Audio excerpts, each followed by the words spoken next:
In this video, I'm going to show you how to add subscribers to Mailchimp step by step so you can build your audience quickly and keep your contacts organized. This is a simple process, whether you're adding one person manually or updating your audience details for a new subscriber. If this tutorial helps, make sure to hit like and subscribe for more easy software guides just like this. Let's jump right in. First, go to Mailchimp and sign in to your account. Once you're inside the dashboard, look at the left-hand menu and click on Audience. This is where Mailchimp stores all of your contacts and subscribers, so this is the first place you need to go anytime you want to add someone to your list.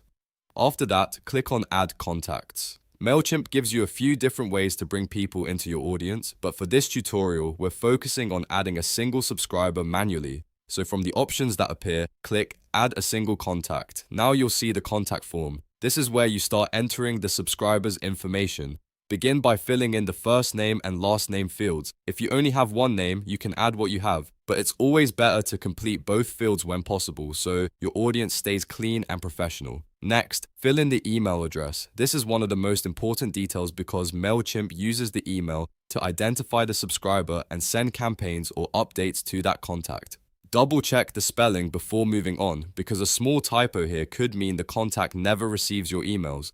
Once the basic information is in place, click on Additional Contact Details. This section lets you add more useful information to the subscriber profile, which can help you keep your audience better organized and more personalized. In the Additional Details area, fill in the address if you have it.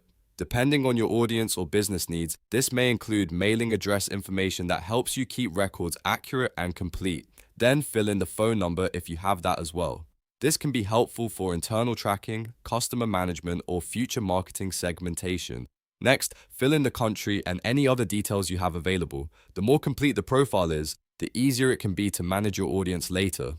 Even if you don't have every field filled out, add as much accurate information as you can so your contact list stays useful and organized. When everything looks correct, click Add Contact. Mailchimp will save the subscriber to your audience, and that contact will now be ready for future email campaigns, automations, and audience management. If you need to add more subscribers, you can simply repeat the same process for each new contact, and that's it. You've successfully added a subscriber to Mailchimp. It only takes a few moments once you know where everything is, and now you can keep building your email list with confidence. If this video helped you, don't forget to like the video, subscribe to the channel, and turn on notifications so you never miss the next tutorial. Thanks for watching, and I'll see you in the next one.